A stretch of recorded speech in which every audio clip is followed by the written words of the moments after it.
I don't think so, Anna. I really think this was a stolen election. There's a lot of signs that there were major improprieties. First of all, there were nearly 40 million votes cast, and 2 hours after the polls had closed, they already announced Ahmadinejad's victory. And these votes are hand-counted in Iran. Another example I give is that Mousavi, who is an ethnic Azeri Turk, overwhelmingly lost the province of Iranian Azerbaijan. And what I tell people, it's like the equivalent of Barack Obama losing the African-American vote to John McCain in 2008. So there were major signs that there was some serious improprieties here. The level of anger and protests on the streets seems to have caught the regime off guard. Will this anger subside, or will it manifest into something much greater? It's difficult to say. It will depend in many ways on what the opposition candidates decide to do. We've never in the 30-year history of the Islamic Republic seen the revolutionary elite so divided. Someone like former President Hashemi Rafsanjani, who was really a founding father of this Islamic Republic, is now an opposition candidate. Mousavi himself, who was prime minister in the 80s, is now very much an opposition candidate. They feel the election was stolen from them, and they believe they have a majority of popular support on their side. And if they implore people to go to the streets, and tomorrow they're planning a public protest, these results, this tumult may not subside anytime soon. So how will the regime deal with these protesters? You know what they do, Anna? They have repression down to a science. And before the elections, they ease political and social restrictions because they want to project a democratic face to the world.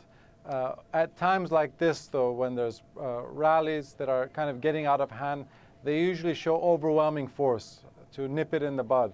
So I think that if tomorrow you see more protests, I think we can, I would anticipate that we'll see an overwhelming show of force by the regime so these protests don't start to mushroom and grow out of hand. Now, Mousavi and his supporters have lodged an official appeal regarding the result, but really nothing is going to be done without the Supreme Leader intervening, and that's not going to happen, is it? It's probably not going to happen unless he feels that his sustenance, his sustainability as leader is at stake. And the reason why is that I believe that he was the one who was behind this power grab. I believe that Ayatollah Khamenei himself had a major role in the rigging of this election. President Ahmadinejad was his candidate from the very get-go. So he's not exactly an objective actor in this situation, but the opposition candidates are trying to appeal to Khamenei before they take their supporters to the streets. But I'm not sure how Khamenei walks back from this. Another 4 years of Ahmadinejad, what does that mean for Iran and for the rest of the world?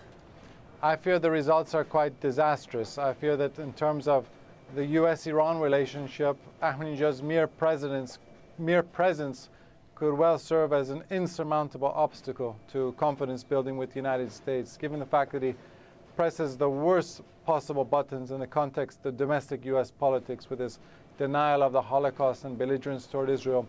Domestically within Iran, he's profoundly mismanaged the economy. Iran has one of the highest rates of inflation in the world. There's tremendous unemployment, underemployment. So I really feel that Ahmadinejad's mere presence is, in my opinion, a disaster for Iran.